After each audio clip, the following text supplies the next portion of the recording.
একবার যে এন্ট্রি পাবেন আর জান্নাত থেকে বের হওয়া লাগবে না।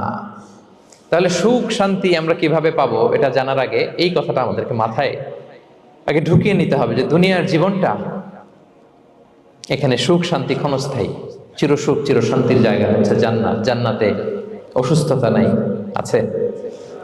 সবাই বলেন জান্নাতে অসুস্থ হবেন?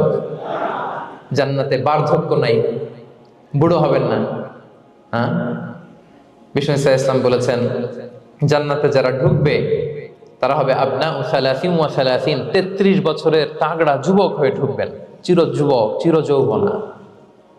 আহলুল জান্নাতে জুরদা ওয়া মুরদা ওয়া আবনা ও সালাসিন ওয়া সালাসিন, শুভ্রদেহী, সুন্দর, সুঠাম, স্মার্ট, ড্যাশিং ফেসের হবে, বয়স বাড়বে না, অসুস্থতা স্পর্শ করবে না, আর মৃত্যুই থাকবে না সেখানে।